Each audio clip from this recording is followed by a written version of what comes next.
A'udzubillahi minasyaitonirrajim. Bismillahirrahmanirrahim. Assalamualaikum warahmatullahi wabarakatuh. Bismillah, alhamdulillah, wassalatu wassalamu ala rasulillah wa ala alihi wa ashabihi wa mawalah, amma ba'du. Qala mu'allif rahimahullahu ta'ala wa nafa'ana biulumihi, amin ya rabbal alamin. Bismillahirrahmanirrahim. Paslun ari ieu teh hiji pasal. An-niyatu ari niat, qasdu syai'in eta ngamaksud hiji perkara, muktaronan barina dibarengan, bifi'lihi ku migawena eta perkara. Wa mahalluha jeung ari tempatna niat, al-qalbu eta dina hate. Wa talapudu jeung ari ngalapadkeun atawa ngucapkeun biha kana niat, sunnatun eta sunat.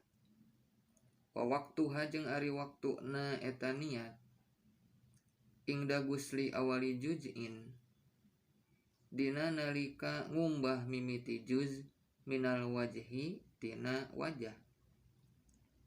Wa tartibu jeung ari ngaran tartib, alla yuqaddima eta yen ulah ngaheulakeun jalma udwan kana hiji anggota, ana udwin ngelehkeun anggota sejen.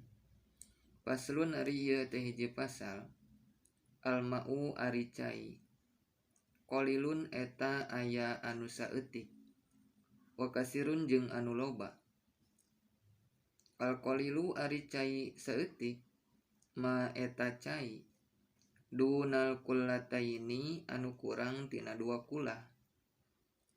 Wal kasiru jeung ari cai loba, kullatani eta dua kulah, fa aksaro tuluy leuwih loba.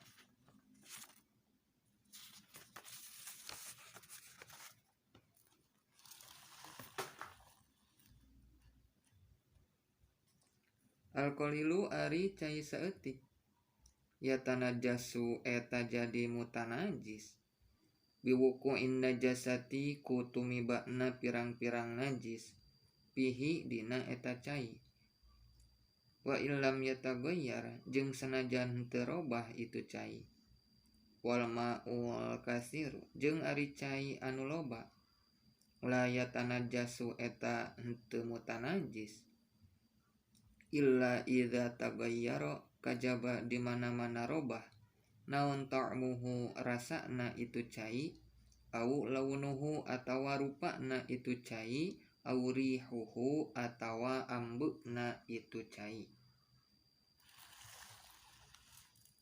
Paslun ari ieu eta hiji pasal. Mujibatil gusli ari anu ngawajibkeun kana adus, sitatun eta aya genep. Ilajul hasyafati tegasna ngasupkeun hasyafah, bil farji kana farji.